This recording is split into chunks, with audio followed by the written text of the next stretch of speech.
Hey everybody, my name is 𝗙𝗵𝗹𝗲𝗲. I'm the founder and owner of multiple teaching businesses, and today I'm going to tell you about a very, very important thing.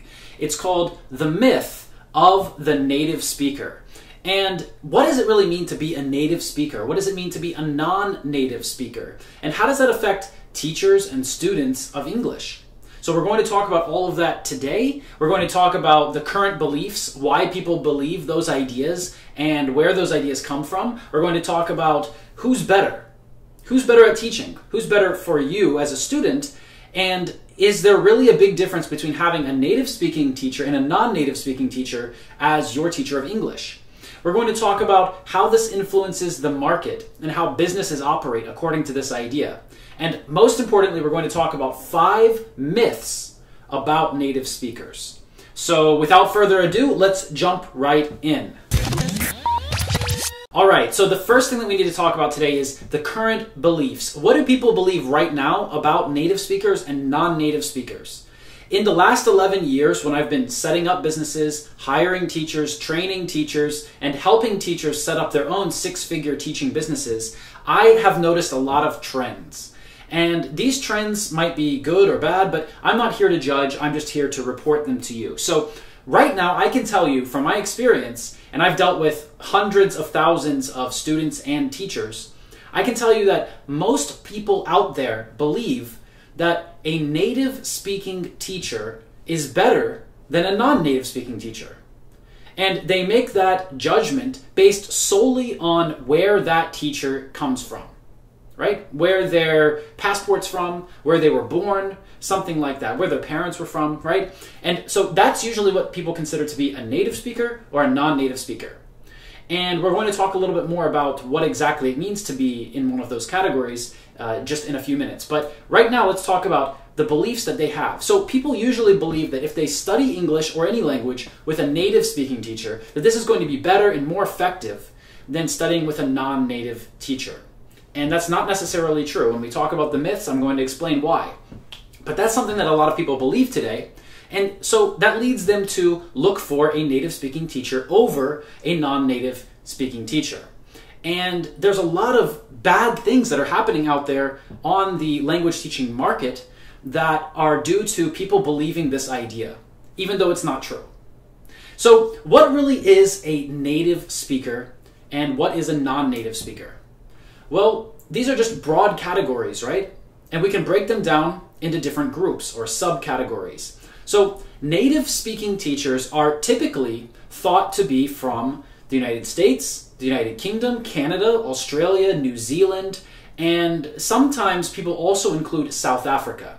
I would include South Africa also, but a lot of times some places don't include South Africa as a native speaker because many people there also speak a second language, Afrikaans. So in the other English-speaking countries like the United Kingdom, Ireland, I forgot to mention, Canada, United States, Australia, New Zealand, there isn't really a strong second language other than in the northern part of the UK and in Ireland where Gaelic also is prevalent, but it's still not as big as Afrikaans in South Africa. So there are these big groups of native speakers from different places in the world, and they all speak a little differently.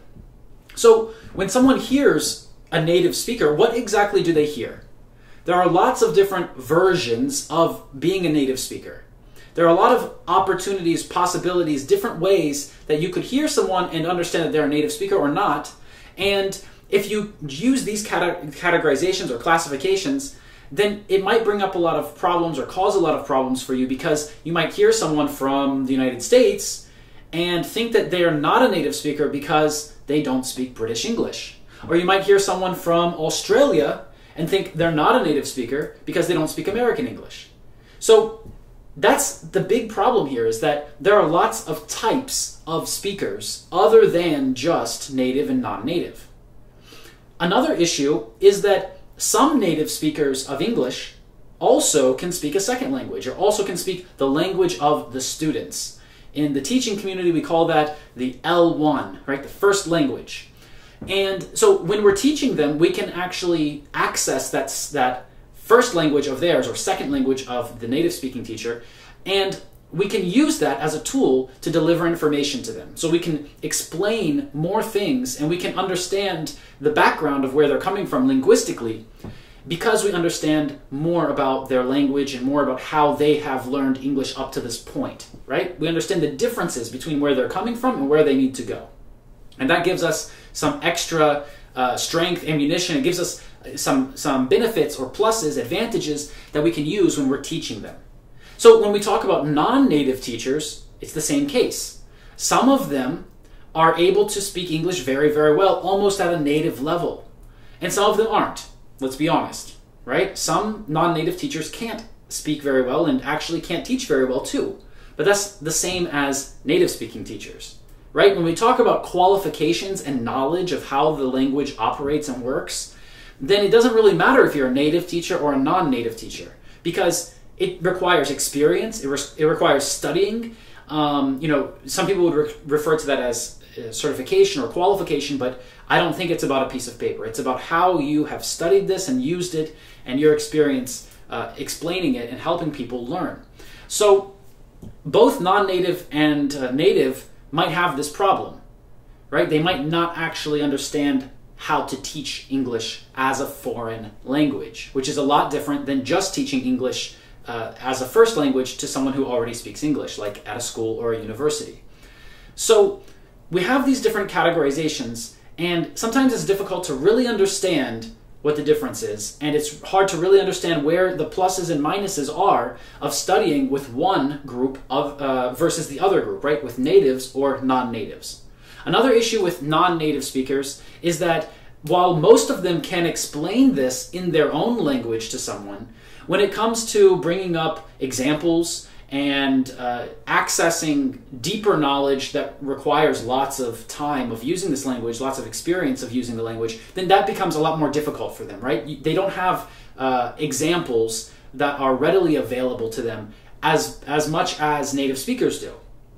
However, non-native speakers usually approach those kinds of phrases, examples, idioms, and other things like that from the point of view of how can I relate this to my first language? Whereas a native speaker just thinks that's how it is and just spits it out, and it can be very difficult for the native speaker to analyze it from outside of the box, to explain it properly. So we have a lot of issues and a lot of pluses and minuses on both sides. And I hope that kind of clears up what I mean when I'm saying native speaker and non-native speaker. I'm using these terms in the same way that everyone imagines them right now. That a person who is from these countries and a person who's not from these countries, right? The countries that I've already mentioned. Now, this brings up some other problems too. For example, I was born in Germany, but I lived there for 1 year and then I moved. Now, at 1 year old, I didn't understand anything and I didn't remember anything. I don't remember anything from that time period in my life. And both my parents are American. My father was serving in the military in Germany at that time. So after that, we moved back to the United States. Both my parents are American. My first language is English, but I wasn't born in an English-speaking country. Does that mean that I'm not a native speaker? Or am I a native speaker? What do you think? Because my passport's American, and English is really the only language I know. So does that mean I'm a native or not? I also had some teachers who I've worked with in the past from South Africa, and they spoke English very well. And some of them knew English grammar very well, but some of them really didn't. And all of them also spoke some Afrikaans, right? Some of another language. And so sometimes they would use phrases or idioms or sayings from that other language, or a mix of Afrikaans and English. So this shows me that this is not, a 100% native speaker, unless they can speak English correctly, properly, on a high level. And unfortunately, not all people who I've met from South Africa have been able to do that. So I would be very hesitant to say that all South Africans are native speakers. However, I do think that there are groups of people from South Africa who are native speakers, right? Just like in any country. Like a person could be born in the United States, could have a United States passport, both parents could be United States citizens, but maybe they speak Spanish or Portuguese or Russian or German at home.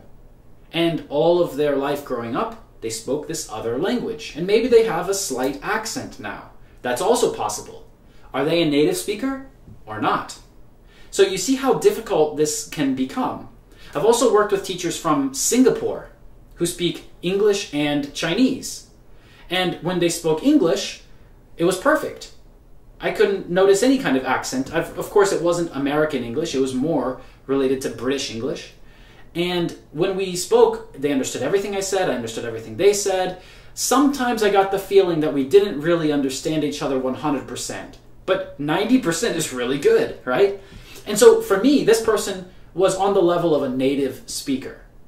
However, many people would say they weren't born in an English-speaking country, they also speak Chinese, and that was maybe their first language, and so they're not, right? So for different people, it might seem different, and this might be a difficult question to answer. But enough of that. I think you understand the background information. How does this apply to our real life, and why is this important to know? First of all, native speakers get paid more in almost every market around the world when they're teaching English or another language. And that's because people still believe that studying with a native speaker is more effective. People still believe that native speakers can do a better job even without education. They still believe that an uneducated native speaker can more effectively help them learn a language than a highly educated non-native speaker. And I'm sure you can start to see what I'm talking about now and how this is problematic and why this is really a big issue today in the language learning sphere, the language learning industry. And when we start to sell lessons, courses, products, this becomes a big issue. Why are students always looking for native speakers? And why are they always disregarding or downplaying the efforts of non-native speaking teachers, who I highly, highly respect? And I think that a lot of them are a lot better than native speaking teachers. So I'm sure that any native speakers who are watching me right now are saying, "What are you talking about, Chris? No way, native speakers are better." Maybe you think that. I don't. I don't think that where you were born or your passport or anything like that tells me how good of a teacher you're going to be. I think that a lot of non-native teachers have to try really hard to be great teachers and to prove themselves and to show how good they are in relation to native speaking teachers, and that's why they become so great. Whereas native speakers kind of think that it's just expected, right? They just take it for granted. Now again, I'm just using these general classifications that we've talked about, and it doesn't apply to every individual. Everyone's different. However, this is my experience, and this is what I'm sharing with you. And I have a lot of experience in this sphere as an employer, as an entrepreneur, as a teacher myself, as a teacher trainer, as a business coach for other teachers and helping them grow their own teaching businesses. So I've had a lot of experience, I've given this a lot of thought, and I've faced this issue a lot of times. Now, let's look at 5 huge myths that people have about native speakers. And altogether, this thing is what I call the myth of the native speaker. A myth is just something that people believe that's not true. And unfortunately, people believe that native speakers are better teachers. And I don't know how it got to this point. Somehow in the past, we had some theories about studying with native speakers and how native speakers are more correct, but we're going to look at all of those myths and really tear them down and really show you what the truth is here, okay? So let's look at myth number 1. Myth number 1 is that studying with a native speaker is more effective. And that's what we've been talking about. Now, is it more effective really? Sure, there's one thing that really makes this very, very effective. Let's not joke, let's not overlook this.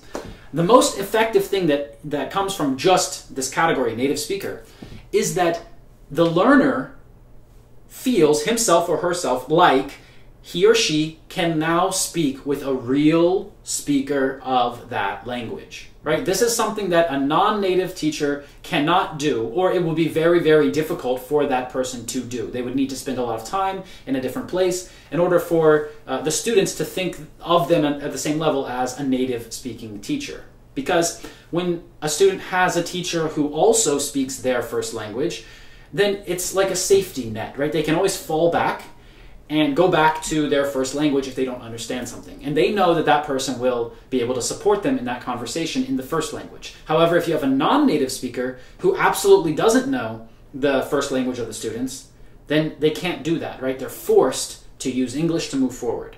That's a big plus. I can't argue there. However, does that make it more effective? From a motivation point of view, from a psychological point of view, sure, that aspect is more effective with native speakers. However, the content and the process of teaching people and what we're teaching them and how we're teaching them basically, that's different. And that takes the study of pedagogy, of linguistics and other aspects of languages and how they work and how they're used. So is it more effective overall? I would say no. I would say that sometimes it's more effective with natives and sometimes it's more effective with non-natives. Let me explain. If you are a 0 level or beginner level student of a language, then studying with a native speaker who doesn't speak your first language is going to be really difficult for you and for the teacher. The teacher is going to spend a lot of time explaining very basic concepts and principles and rules, and hopefully not vocabulary, but more often than not, spend a lot of time teaching you vocabulary at a basic level. And it's going to take so long because they just can't translate or they can't explain to you. Now, a lot of people would say, that's good. No one should translate. You shouldn't translate in the classroom. But let's be honest. At the very lowest levels, 0, beginner, elementary even, it's hard. It's hard to learn the language without translating anything. Because how can you explain, it? Is it the thing that I'm pointing to now? Or is it many things that are similar to the thing that I'm pointing to now? Or what is it? Right? There are some concepts that are just grammatical concepts that need to be translated or explained a little bit in the first language in order for someone to really understand what this concept is, and then to move forward and use it. So, some people just think that you should immerse the person completely from the very beginning, and that's how it works, right? That they're going to work like that they're going to learn like children, being immersed into this language environment. I think that does work, but not when you aren't in that language environment, right? So if you move to another country and you live there and everyone around you is speaking that language and you're trying to determine what the meaning is from the phrases and utterances that you're hearing, then sure, they have to try to figure that out, and that's the style of immersion learning, right? But if you're in a classroom in your home country, then that's not really going to work. So, for myself, I have lots of businesses. I've taught in different places, different people from different countries. I have a lot of experience with this. I myself would not teach someone who's completely a beginner or 0 or even elementary. I would tell them to go study with a teacher who speaks their first language, because I know from my own experiences and from seeing the teachers who have worked for me, I know that this is more effective. Even if I speak that second language, which is their first language, the first language of the students, I still would not take that student, because it's just going to be a big waste of time. And if they're paying me according to the time that we're spending together, then I'm just wasting their money. I'm wasting my time, their money. It's not effective. It's not effective, right? So this is not always true, that studying with a native speaker is more effective. There are some things that are more effective about it, and there are a lot of things that are not. So at a low level, it's much more effective to study with a non-native teacher who speaks the same language as you. Now, when we get to the higher levels, then this becomes more true, right? Because you need those fast examples. You need to understand the situation and the context around different words and grammar and things like that. Now, that doesn't mean that a native speaker is always going to be able to provide you with that. If this teacher has experience and has success, has results doing this and teaching this, then sure, maybe it's going to be more effective with that native speaking teacher. But in a lot of cases, a non-native teacher will have more education and more training and maybe even more experience, even explaining higher level concepts. So I'm going to say that this is a complete myth that studying with a native is more effective, because I'm going to tell you right now, studying with a great teacher is more effective, and it doesn't matter if they're native or non-native. Okay, let's go to myth number 2. Myth number 2 is that native speakers know how their own language works better. This one's completely false. In fact, in my experience, if a native speaking teacher hasn't been teaching a grammar-intensive course or lesson or students who require grammar, if they've been teaching small children or people who just want speaking practice, then it's very unlikely that the native speaker will actually understand how English grammar works on a high level. And it's even less likely that this native speaking teacher will be able to explain it properly or explain it clearly so that the students can get this result and understand this concept quickly and effectively. So, native speakers know how their own language works. That's only those teachers who decide to go and dive deep into their own language. In most cases, non-native teachers know how the language works better from the inside because they had to learn it like that, right? They've already gone through the process of learning the language in the same method, the same way that the student is learning it now. Whereas the native speaker learned it through this, child immersion process that we can debate and discuss how that works, but we can definitely agree that it's a different process, right? It's completely different. So I'm going to say that this one is just a complete myth. That doesn't mean that native speakers don't know how the language works, right? That's not what I'm saying at all. It means that typically native speaking teachers don't really have to pay attention to that so much because their job doesn't really depend on it. Their job depends on them speaking and being the native speaker and providing that speaking practice or that example of how the language works. Providing examples, right? Not understanding how the language works from the inside and then explaining that in a way that's going to be clear and then be able to be used going forward. So it's more about providing examples for native speakers in most cases, unless they have lots of experience doing this. So, if we take just a first-year native-speaking teacher at a random language school somewhere in the world, and we take a first-year non-native speaking teacher, that non-native speaking teacher probably had to go through a lot of education, probably has a degree in teaching English as a second language, whereas that native speaker probably just got a certificate online. Now, I'm using these generalizations, and I understand that that you can take any of these phrases that I'm saying right now as generalizations and you can apply them to specific situations and say how it's not that way, right? You can always do that with everything. But these are the generalizations that I've noticed over the last 11 years. So myth number 3, natives speak correctly. Wow. Well, this is not true at all, right? Anyone who's a native who's watching this knows that they have friends and they know people who don't speak correctly. However, a lot of natives think that even the mistakes that they make are okay because that's how people speak, right? That's how people speak. Conversational English. So there's a difference between conversational English and what's okay in speech, and there's a difference between that and what's correct by the rules, by the book. Now sure, people don't actually speak like books, and thank God, right? But still, those are the rules. So when you come to an exam or a test and there's a question about what's the rule, then the rule from the book is correct. And just because people speak like that in real life doesn't mean that that changes what the rule actually is. So we need to be clear about what it is that we're discussing and what we're talking about. Native speakers don't always speak correctly. They might speak how people speak in the region of the world where they live. So someone in Australia might say something completely different than someone in the United States. And someone in New York might say something different than someone in California. And that doesn't tell us that one is wrong and one is right. There are standard rules of English. There are standard rules of American English, standard rules of British English, standard rules of Australian English. So there are different types of English with different rules. Who's correct? That's difficult to say. It depends on what type of English we're talking about. And then, are we talking about proper English or are we talking about conversational English? So this is a big question to ask. And in my experience, non-native speakers follow the rules more because they have learned those rules and they expect that that's how the language works.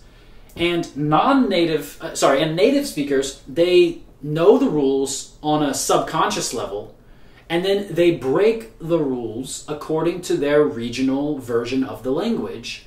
And there are other rules about how they break the rules. But they don't understand that that's what's going on, usually, on a conscious level. So they just say, that's how it is. That's just how the language works, right? You've probably heard someone say this, and it makes you cringe, because there's actually a rule behind it. A rule that would make it correct, right? And so even when we break those rules, there are rules about how to break the rules. All right, so myth number 4. Natives can explain better. So we've already covered this, really, but natives can explain better if we're dealing with someone who's upper intermediate, advanced, or proficiency level. Maybe they can explain better then, because the explanation is more about giving examples. But a non-native speaker can absolutely explain better to a low-level student who requires first language support or assistance or help. So a person who doesn't even speak their first language is going to have a really difficult time explaining it to them in a way that's going to draw comparisons between two languages, show differences, and really communicate the idea clearly to them in the context of them learning English in their own environment, in their own country, or from that background, right? So I hope that's clear. And then myth number 5, the last one we're going to talk about today, only natives can teach pronunciation. This is a big one that I hear all the time. Well, he's a native speaker, that means his pronunciation is perfect. Come on, guys, that's not true. Or he's a non-native speaker, so he doesn't speak correctly. That's not true either. So pronunciation also has rules, and pronunciation also varies and is also different between different countries and locations and regions of countries. So saying that all natives can teach pronunciation is not right. In fact, I've heard some really crazy mistakes by native speakers because they don't understand how English works globally. So usually a native speaker is going to really represent where they are from. They're going to talk about their own experiences with the language. They're going to talk about slang and phrases and idioms that come from their country or region. And they're not really going to consciously think about how that might confuse people, because this is what real English is for them. Whereas non-natives have to know all of these different versions and variants, and they have to see all of these differences, and then they have to somehow explain that and communicate that to the students. So typically a non-native teacher is going to choose one version of English and teach that. And typically a native speaking teacher is going to choose their own version of English and speak that and teach that. And so you have this really funny situation that happens a lot when you have an American English teacher who's a native speaker, and he uses a British English book or text or something like that, and he sees some words or phrases or pronunciation that look strange to him, and he says, oh, that's not right, this text is wrong. However, it's correct in British English. So we need to be clear about what we're discussing when we say pronunciation. Pronunciation is local to a specific area or region. And if you want to find a teacher who can teach you that pronunciation, it's best to find someone with experience in that geographic location. So I know that that's a lot of information, and I've been kind of saving up this topic for a long time because I really wanted to present this as a full idea to teachers, to students, to everyone out there, to really address this issue, the myth of the native speaker. I myself am a native speaker. I don't think that that means that I'm better than anyone, because I don't think that the place that I was born, or the first language that I speak, or where my parents are from, or what my passport says, I don't think that any of that really makes me a great teacher. I don't think that a certificate or a diploma or a degree makes me a great teacher. I think what makes me a great teacher is that I love learning and I love helping other people learn. And I'm always ready to learn more about how the language works and how I can more effectively communicate that to my students. So if you like this video and you're interested in learning more about what I do and the services and things that I offer, well, if you're a student, you can go over to my website, 𝗙𝗵𝗹𝗲𝗲. There's a link under this video. Just click the link and you'll go right there. And you can join my free seminar for students that shows you how to speak better English very, very quickly. If you're a teacher and you're watching this video, then you should go to my website, teaching-revolution.com. And you can join the free training that I have. It's a 7-day training, so you have 7 days to complete it. and it's really, you know, convenient for you. I've tried to set it up in the most convenient way for teachers from around the world, natives, non-natives, doesn't matter. And you can go join that. So you should find that link under this video as well.